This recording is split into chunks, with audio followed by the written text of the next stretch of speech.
Chiro Hustle. Sit back and learn from the greatest influencers in the profession on the world's #1 chiropractic podcast. Before we dive into this powerful episode, please remember to subscribe to our channels and give us a 5-star rating on iTunes to continue hustling. This episode is sponsored by the Transact Card, Align Life, Brain-Based Health Solutions, Chiro HD, Imaging Services, Chiro Health USA, Chiro Moguls, Pure Chiro Notes, Titronics, Sherman College of Chiropractic, New Patients in a Box, Life Chiropractic College West, Pro Hockey Chiros, Pro Baseball Chiros, the IFCO, and 100% Chiropractic. Let's hustle. Hey guys, welcome to episode 529 of the Chiro Hustle podcast. I'm your producer, Luke Millette, and here's your host, James Chester. So today we have the opportunity of interviewing Dr. Arno Burnier. If you want to hear the story of the Cafe of Life and the mastery, love of service, stay tuned. Welcome back. This is another episode of the Chiro Hustle podcast. Today I have Arno Burnier on with me. We're going to be discussing some principles of life, chiropractic, but his new book, I just got done reading, The Cafe of Life and the Mosquito Principle. We'll ask about that and talk about that in depth as we go through our flow. Today's episode, we're going to really stick to present time now and present time consciousness to make sure that we just have the best conversation about chiropractic that we could possibly put together on a vitalistic approach. But before we jump into this episode, which is episode 529, I just let everybody know our big why. Why do we do what we do over here at Chiro Hustle? Well, first things first is we protect freedom of speech. I think that as people have gone on the past couple of years, they realized what a controversy it is when people get silenced or shadow banned or removed. And we've never edited anyone's voice on our show and taken anything out or censored them. So we really believe in holding up that value of freedom of speech. And I believe it's something very, very important that we have to anchor. And then we also promote that what we do is we allow people to understand that our show represents medical health freedom and family health freedom without telling people what to do. We just want everybody to have a domain of their body and their family's bodies to choose what they do with them. And I believe that over the past couple of years, we've seen where that's been infringed upon, and the lines are very blurry. So let's create some clarity. And then we get more philosophical about what we do over here, protecting B.J. Palmer's Sacred Trust.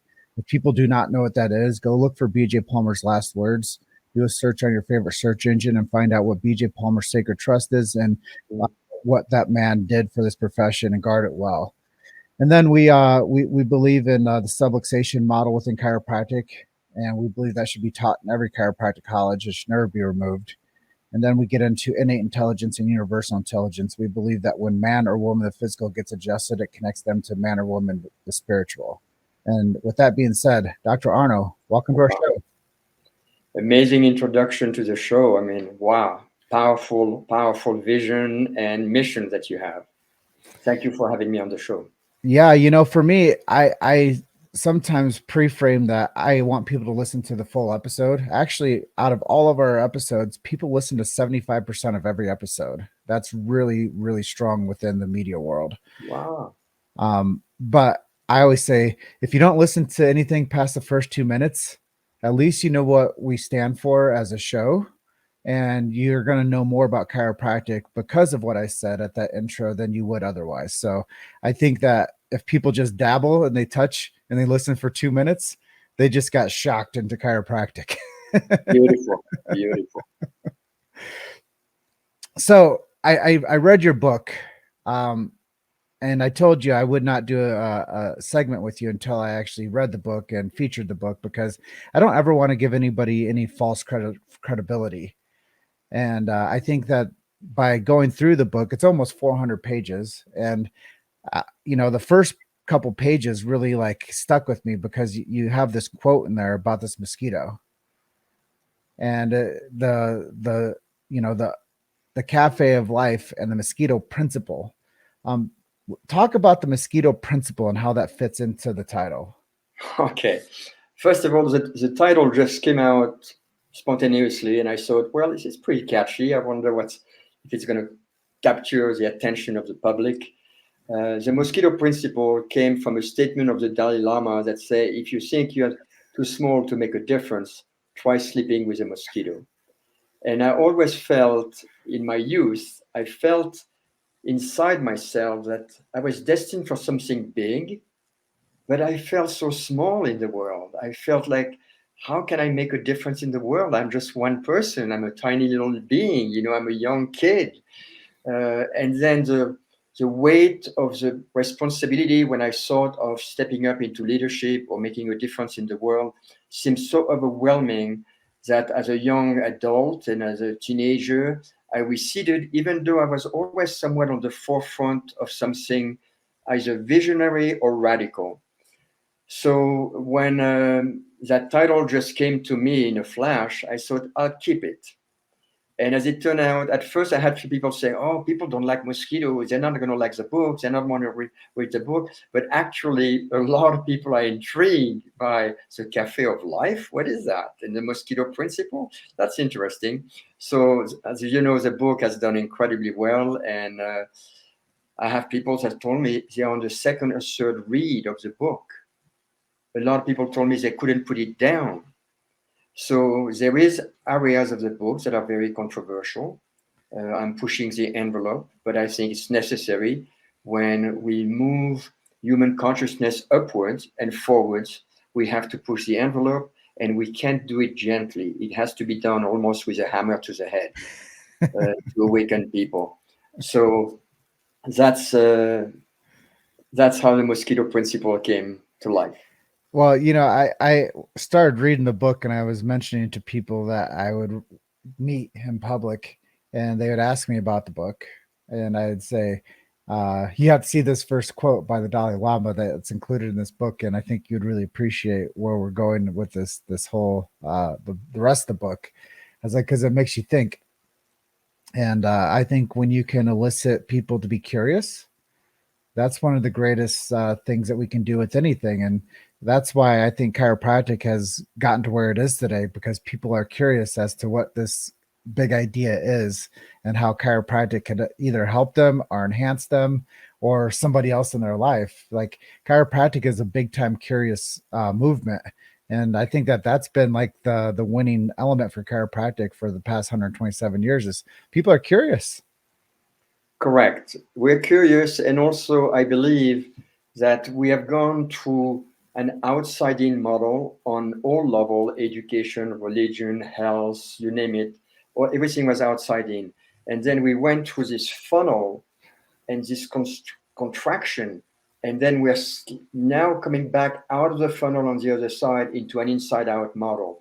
And chiropractic is very well positioned to lead humanity into an awareness, a consciousness, a body of knowledge, the wisdom attached to it, the laws of life attached to it, the universal laws that belong to the human body and to all life. And I think we're very well positioned to lead the world into this new emerging consciousness of living all areas of life from the inside out. So I love the philosophy of chiropractic. I love the art of chiropractic. And I think that those are the things that attract more people is they're really interested in what chiropractic stands for and how it differentiates from all the other medical professionals in the world. And chiropractic has always stood alone and never accepted those types of tenets into the profession.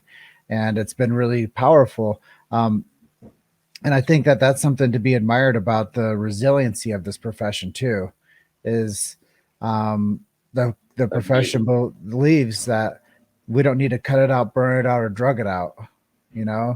There's no pill, potion, or lotion that's going to take place of the detection, correction of vertebral subluxation. Like there's no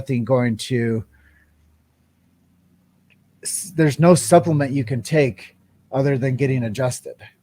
And I think that when we get that part to people, they're like, well, what what do you mean by that? And I think, we look back to Jay Comeric's movie, Life Adjusted, even, and, horses don't talk, but you can see that horse's vigilance changes. Correct. Babies don't talk, but you can see that their torticollis corrects, and I think that that's the proof in the whole model is you don't have to have a voice for chiropractic to work. You don't have to believe in chiropractic for Mm-hmm. it to work. Some people say, I don't believe in chiropractic. Well, they don't have to. That's a great thing about it. It works in dogs, in cats, in horses, in birds. I tell the story of birds. We had a house in Pennsylvania that had 73 glass windows. And at a certain time of the year, when the sun, merged with the horizon, there was a reflection in the window of the landscape. So the bird would hit the windows. And I would find birds that were still alive, but the neck completely twisted, paralyzed on the floor.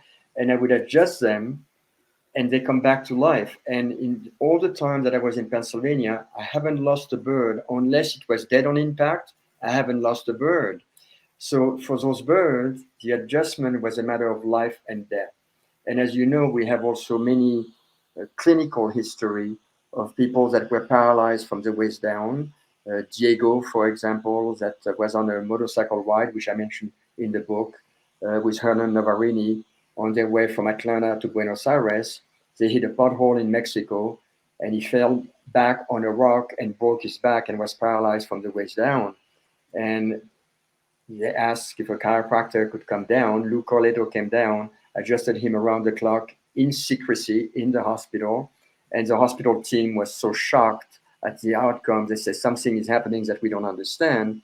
And finally, they said, well, we brought a specialist from America, a chiropractor. And they said, why didn't you tell us?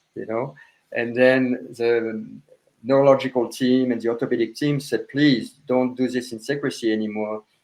What you're doing is working. So we know that the outcome can be extraordinary. But I want to be cautious when we speak to a wide audience, not to convey that there is no time and place for medicine.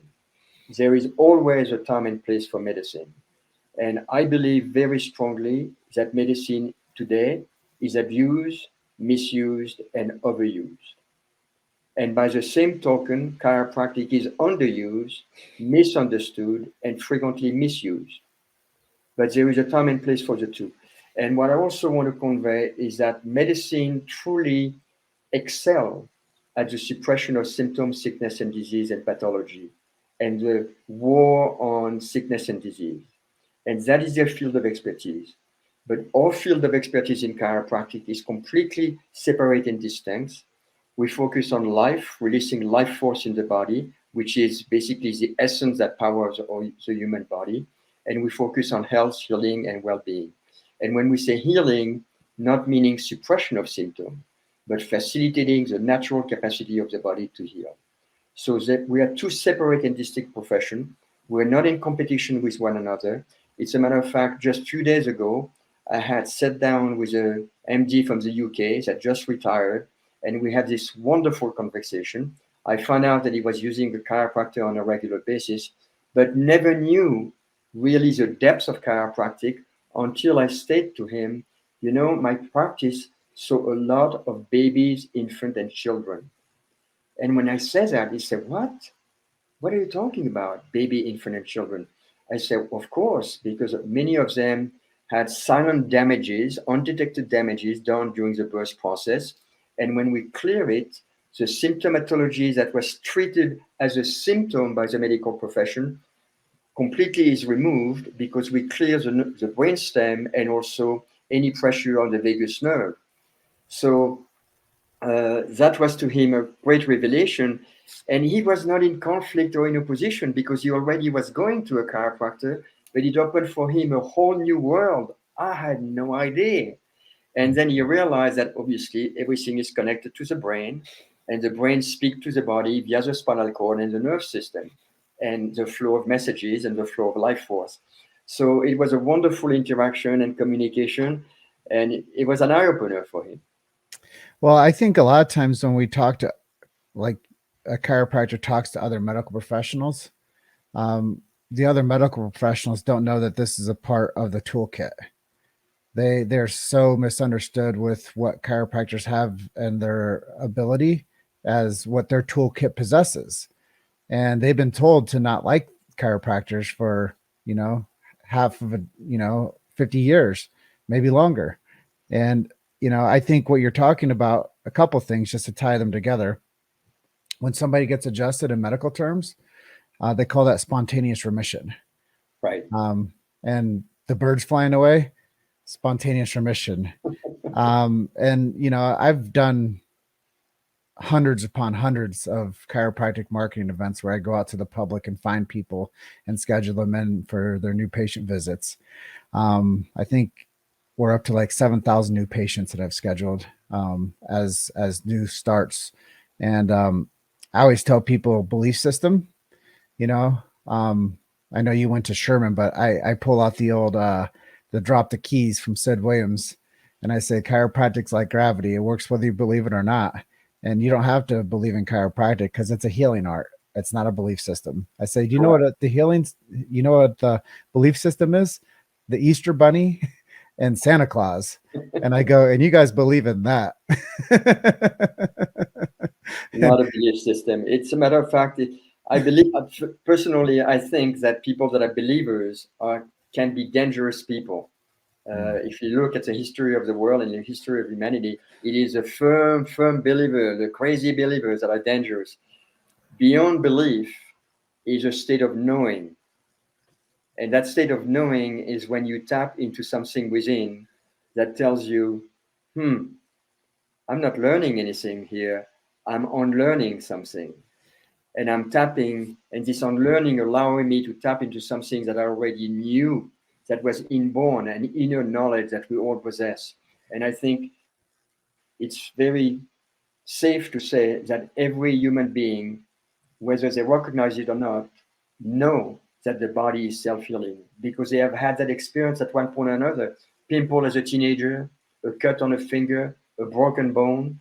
Oh yeah, it may have been set, but it's still the body that heals because you can set a broken bone in a corpse and it won't heal. So the body is self-healing. And what's interesting really is that surgeons recognize that. We do the surgery, but it's the body that does the healing beyond the surgery, because if you do the surgery on a corpse, there is going to be no healing whatsoever. So, and also they know that the more depleted and devitalized and malfunctioning a human being is, the less likely they will heal from the surgery. So it's an inner knowing that the body is self-organized, that the body is intelligent, that the body is self-healing. Yeah. So for me, it's not believing into anything, it's having the knowledge that belongs to every human being within themselves. Yeah, and always, like you said, the far end of the spectrum are always the zealots. They're the ones that usually, create trouble for any organization. Correct. Whether it's organization, religion, corporation, whatever. Yeah. The far end of the spectrum is always there. That's another point that you're talking earlier about suppression. And I've been curious to ask somebody like you this question for a long time. Is there no money in healthy people? Is there only money in sick? Well, of course, there is tremendous money in sick because people respond to crisis. They will spend, when somebody is faced with a diagnosis of cancer, terminal cancer, they'll spend any amount of money. They'll remortgage their homes. They'll do whatever it takes if they can have a glimmer of hope to retrieve their health, right? But we can say there is no money in healthy people, but that's one way to look at it. However, healthy people can generate a lot of money for society. So actually, we are looking at it the wrong way. They are not going to spend that much money on treatment, on expensive surgery, on chemotherapy and all this, because they just have a healthy lifestyle. And there is not much money for somebody to come get adjusted, get a massage regularly, get acupuncture, on a regular basis, eat great food, exercise, whatever it takes to basically support the body into health. But healthy people have the potential financially to generate a lot more than sick people, obviously, that now are draining society of money. So there is a lot of money in healthy people, but we're looking at it the wrong way. You've made it to Chiro Hustle. Sit back and learn from the greatest influencers in the profession on the world's #1 chiropractic podcast. This episode is sponsored by the Transact Card, Align Life, Brain-Based Health Solutions, Chiro HD, Imaging Services, Chiro Health USA, Chiro Moguls, Pure Chiro Notes, Titronics, Sherman College of Chiropractic, New Patients in a Box, Life Chiropractic College West, Pro Hockey Chiros, Pro Baseball Chiros, the IFCO, and 100% Chiropractic. Let's hustle. Yeah, it's like the toolkit. We're using the wrong tools to promote health and this word wellness. And I think that there's a lot of things that go into promoting the profession the right way. Well, before we go any further, because I do want to ask you where the profession's headed and get your snapshot on that. But before we go to that position, let's talk a little bit about you. Let's get a bit personal. How did you decide that chiropractic was the right move for you? I know you talk about it in the book. I talk about it in the book. I have shared that story over many years of the different platforms. What I would say is that the catalyst was really the amazing passion that my chiropractor had, the charisma, the aura of joy and service and giving of himself that emanated out of him. I thought, whatever that man is doing, I want to do that in my life. On top of it, obviously, he dropped 3 amazing statement, phrases, sentences on my first visit that ignited my consciousness. So I had spoken to him about my symptom, about the fact that I was coming to him as a result of a motorcycle crash. And he listened intently to my symptomatology. And then after a long silence and having listened to me, he just stated, "There is nothing that I can do about what's wrong with you. But what I can do, however, is address what is right in you." And then he said, "You cannot fight darkness, you must turn on the light. You cannot fight disease, you must turn on life." And those 3 sentences that were so simple, spoken with so much conviction, ignited my consciousness. And then I grew a relationship with him, and it just completely transformed my mindset and view on my relationship to health, healing, well-being, sickness, disease, symptom, birth, death, ecologies, education, spirituality, you name it. I mean, it was an entire opening into a whole new world that I did not know existed, because as most other people, I had been raised, educated, programmed, and I dare say brainwashed and indoctrinated into an outside-in mechanistic model of life, which was all about symptom suppression, war on disease, and disregarding the human body until you have something bad happening to it, rather than being proactive about it. So that was the decision that I made at that point. I want to do this. This is my calling. This is my soul calling. This is my purpose in life. So we have a huge amount of gratitude for chiropractor #1 in your life. Jean Belaval. Absolutely. Absolutely. And, you know, I get. He had sent at the time, he sent hundreds of students to schools. It's amazing. There is a lot of the European chiropractors that come from Jean Belaval that went to Palmer College at the time, when Palmer was a very strong school. And then when I decided to go to chiropractic college, he said, you want to go to the very best. And the very best is going to be Sherman College. So yeah, that's where I went. You know, me being a non-chiropractor, I've become a regent at Sherman. And I used to say that it was the only school that I would give money to, but I've since started giving money to Life West and Life Also. I agree. Yeah, I supported Life West at times, and now I'm back to supporting Sherman.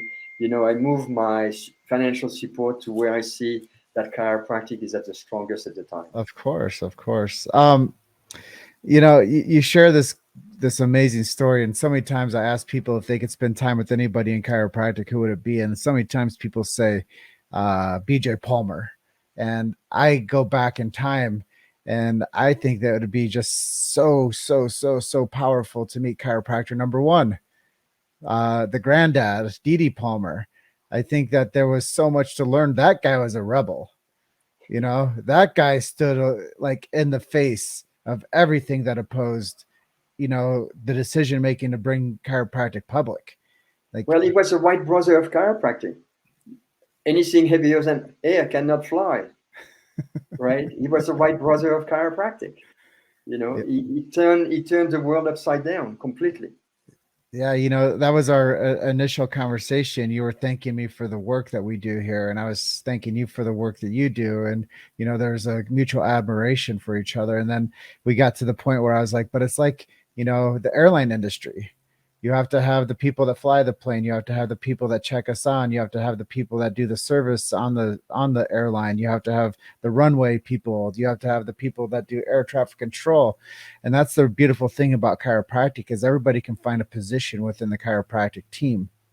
And if We we looked all at it play a more role. like that, it would be such a greater adventure for all of us.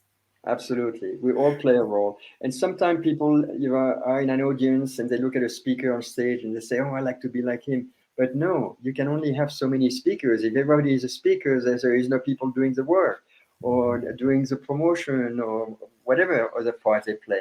So we all play a part in the puzzle. Mhm. And that is very important to recognize.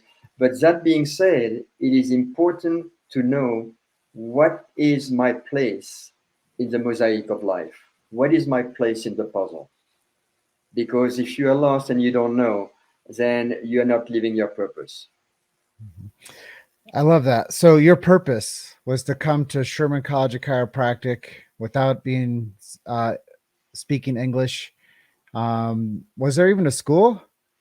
At the time, there was no school. There was a vision and the idea of a school, but no school, which obviously to me, when I arrived in Spartanburg, South Carolina, was a shock. I thought, oh my God, from France, from Europe, the first time, especially in 1973, America was still like the most prominent flagship of the world. The streets are paved in gold. It's incredible. And I arrived in Spartanburg, South Carolina, and it was a shock. It was the Deep South still in the 1973. And yes, there was no school. There was an idea of a school. So How did you go about learning English and dealing with the shock of the culture having such a thick French accent? uh, yes, to still have one, right? I plugged myself in front of the TV. That was my self-prescribed English course, and I had a revelation watching TV for so many hours every day, infusing myself with the language. The revelation was that there was a brainwashing, a constant brainwashing taking place, a drug, pharmaceutical, medical brainwashing.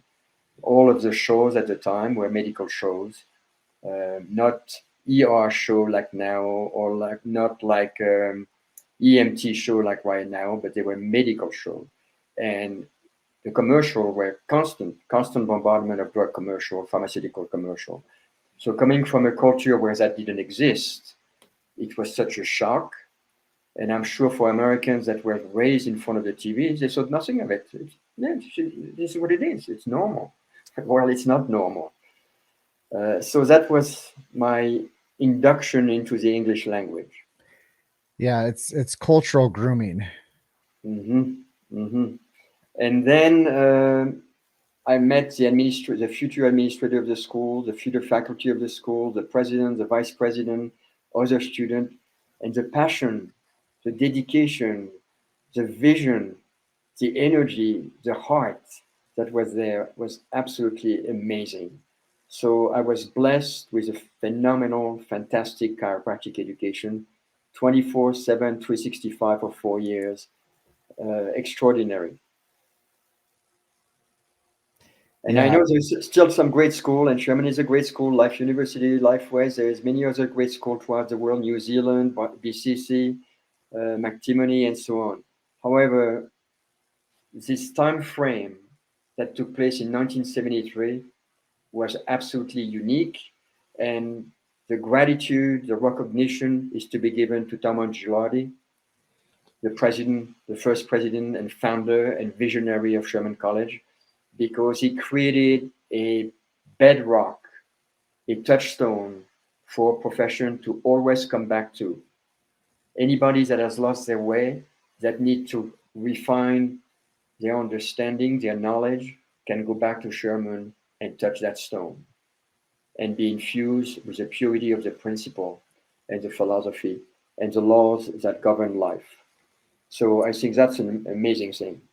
Yeah, I got a chance to actually get a photo. You took it of Tom and Betty Gilardi when we were just at the 50th Lyceum for Sherman College. But I want to talk about a couple more things, and there are things I think that are like really like dear to your heart, and that's the Cafe of Lifestyle of Practice. Give us the impetus of the Cafe of Life and how that developed over the years.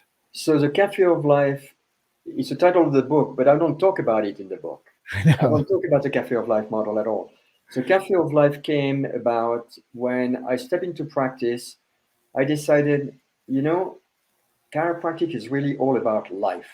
It's defined as a philosophy of life and health and things natural. It's about life. It's about releasing life in the body. So I thought, I'm the person that releases the nectar of life. But also part of practicing chiropractic is to teach the philosophy and the science, or to share the philosophy and the science of chiropractic. So for me, when I was giving talks every 2 weeks in my office, and I share the building blocks of our understanding, of our principle, of our philosophy, I thought I'm releasing or dispensing the nectar of life. So I thought this is interesting. It's like I'm a bartender at the Cafe of Life, and I'm serving life, I'm releasing life, and I'm dispensing life. So that's how the model came about. And the essence of the model is to break what I saw was a generic way of practicing, where many chiropractors had practices which one day could be an optometrist, the next day could be a gynecologist, the next day could be a chiropractor, without just changing the sign. The framework of the office was very generic, it was clinical, it was sterile, with the big counter, with the glass windows that open. And I thought, this is not what we are about. We are not part of the medical profession. We're not part of the therapeutic model of life. We're into life. So I created this model where the environment was eclectic, but very professional, and a reflection and expression of the chiropractor in practice, so that when people came in, it was immediately, this is very different. It has nothing to do with the doctor's office, but I like the vibes. I love the music. I love the decor. I love the lights. I love the plants. I love the artwork. And the energy in the lounge or the waiting room is full of life. There is baby running around. People are interacting. People are talking with one another. It's a great vibe. So immediately it's a shock to the system, and it already opened up to the consciousness that, something different is happening here. So part of the Cafe of Life was not only the outer model, the physical structure, but then what I taught for over 10 years at the camp, Masterpiece Training Camp, was the depth of understanding of the philosophy and the principle, the depth of the understanding of the science, and having exceptional skills and being able to communicate and do public speaking. So I felt that when you provide all of that to a practitioner and they're providing that to the public, you have truly what we call a Cafe of Life. And as you know, the model spread quickly through the profession. I had no financial interest. It was not a franchise. However, it broke the mold that had been there for so many years of this very clinical, sterile, functional, institutional environment into something that, wow, when you came in, you were like, this is beautiful. I feel good already being in here. So we played in my office. I played beautiful music, not the radio, but beautiful music that I really resonated with. Everything was dialed in to have an impact on the senses and to be a heaven or an oasis of peace and beauty and aesthetics. So that was the model. Yeah, and the takeaway for me is you built a community. We built a community and we shifted something big in the profession. We allow people to become more self-expressive. Mm-hmm. And I also created a new linguistic because the linguistic, and still this is an uphill battle. The linguistics that we use in chiropractic is still a medical linguistic in most offices. For me, there is no such thing as a patient. It's a new person. I saw a man this afternoon. I saw, a baby early on. So how many people did we see today? How many new people did we have? They are people because a patient in the mind of the public automatically implies somebody with a symptom, sickness, or a disease. And one need not to be sick to receive chiropractic care. So I wanted to eliminate that barrier already of the linguistic. The next thing that I removed, Jim, was the title doctor. I would introduce myself by, hi, my name is Arno Burnier, and I'm a doctor of chiropractic. And if you don't mind, I'm asking you to call me by my first name so that we have an even relationship, not a doctor-patient relationship. So I broke that mold because, again, if I say to my neighbor, says that I'm a client of a chiropractor, and I go to my neighbor and play cards on a regular basis, and every Friday I'm late because I've been at my chiropractor. And if I say, I've been to Dr. Jim Chester, before I get there and I'm late, they all go like, man, this guy is crazy. He got to be paranoid, man. He goes to the chiropractor all the time. He's a sick pup. Because they do not understand that some chiropractic can be used proactively to distress the nervous system, to free the nervous system. So I remove the title doctor. So if people say, oh, I was at Arno, I was late, I was at Arno. Oh, doesn't mean anything to them, right? It's not like I'm a crazy dude that go to the doctor every couple of weeks or every week, or at the beginning 3 times a week, whatever. So I changed the entire linguistic. It's not a treatment, it's an adjustment. It's not a report of finding. It's just an assessment of what is there in the present moment, because Jim today is a different person, Jim next Friday. So there is nothing really to report when the body has to be seen and viewed new every moment and every time. So Michelle on Monday is a different Michelle on Friday, is a different Michelle next week. So I have to look at that person fresh and not give a repeated treatment, but have an assessment of what needs to be done or clear or adjusted that visit or not adjusted that visit. So we created an entire new linguistic, and I have a whole spreadsheet of the entire linguistic. Well, I'm learning as I go with you. I have a couple more questions before we close out today, but why Pennsylvania? How did you end up in Pennsylvania? And why? I mean, out of all the places in America, Pennsylvania became the place for you. Pennsylvania was a place to me. I had a classmate of mine named Michael Frigiola that I still had connection with from when I graduated. And after a journey that took me to different places throughout France and Monaco and Monte Carlo, and very hard times that I went through, I finally was able to come back up to the surface, and that was my connection into Langhorne, Pennsylvania, which is in Bucks County, Pennsylvania. And when I started traveling through Bucks County, I realized this is amazing. It's like being in Normandy, but it's in America. It's like small stone villages with, cute little cobblestone street, and along the river with beautiful countryside, gorgeous homes here and there. So to me, I felt I'm at home. I'm in Europe. Yeah, I'm in my environment, not in suburbia America. I'm in my environment, And actually, I found out that Bucks County was settled by relatives of Napoleon. So indeed, there is a very strong French influence. Carversville, Lambertville, um, many other little town, I can't remember the name, end up in Ville, which is town, right, in French. So I felt home. And then I connected with a next classmate of mine, or I was a schoolmate of mine that was few classes behind me. And we joined practice together. That was Claude Lessard. And then eventually we parted. And then I had the practice there. But it was a beautiful environment. What a great journey. And then it takes us to the final part of today's interview, and that's MLS. You train people and teach people how to become better adjusters. Tell us a little bit about the why behind MLS and where you guys are today. Okay, so MLS originally was labeled Making Love to the Spine, which I got a lot of pushback from the profession about that. This is crazy, this is perverted, this is erotic, this is sexual, this is unprofessional, you name it.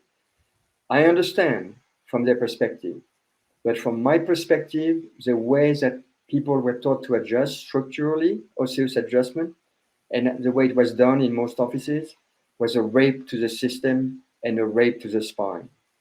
So I wanted to shock the profession and teach a way that was honoring, where we don't bring the system to tension, we bring the system into ease.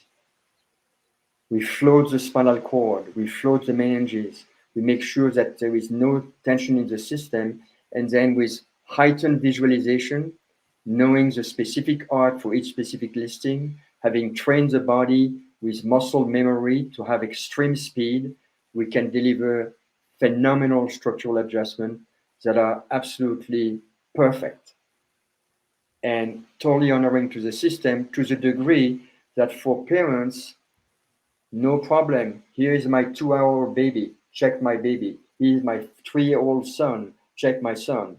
Because they know what they have experienced. So it's a wide departure through like locking the neck, bringing it to a crank, and then pushing on it. On top of it, when you adjust that way and you introduce a force into the system that way, it travels through the entire neurospinal system. So the force travels back and forth in the neural canal and through the meningeal system and through the through the neural canal spinal cord. So that's the approach. And it came about by the fact that my body is sensitive, I'm perceptive, and I didn't like the way I was being adjusted, nor the way that I was taught. So I thought there got to be a better way. And we started MLS, Making Love to the Spine. Then when I felt that we had broken through the field, we had broken the ice, and the word was out, it was relabeled Mastery, Love, and Service.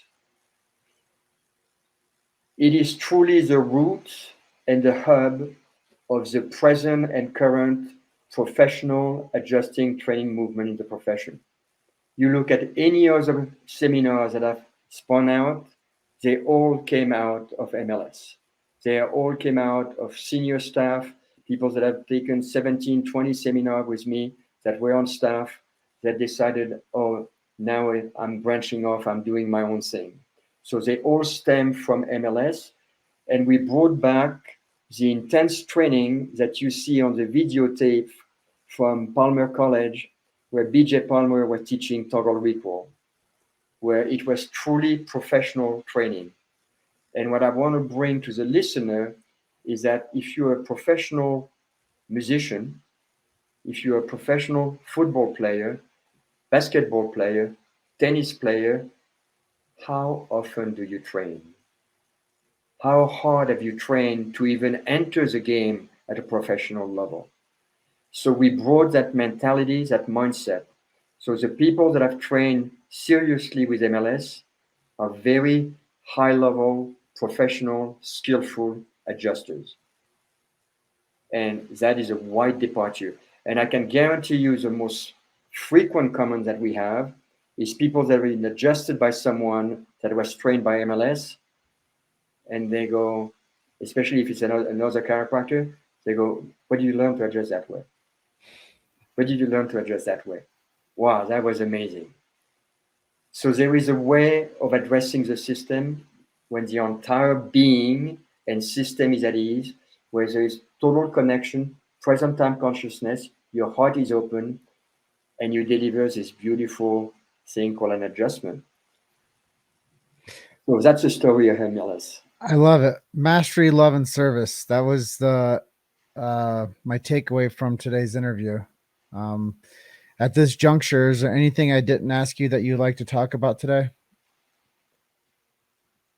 You know, you had a question that we didn't address any of the questions that you had that I think you sent to most of the people that you interviewed. Mm-hmm. And one was, where do you see chiropractic, the profession, in 20 years? Mm-hmm.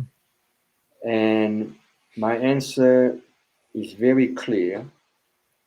Unless and until we go back to our foundation with the support of the emerging understanding that we have of neurology and science and the art, to where we have taken the art now, we have climbed back up in the expression of the art of chiropractic, the art of adjusting, the art of detecting subluxation. Unless we go back there, we would be pretty much a name but an extinct profession. I fly quite a lot, and I flew quite a lot for nearly 25 years, all around the country, all around the world, giving seminars, teaching on different platforms. And when I open the airline magazine, I see the best doctors in America.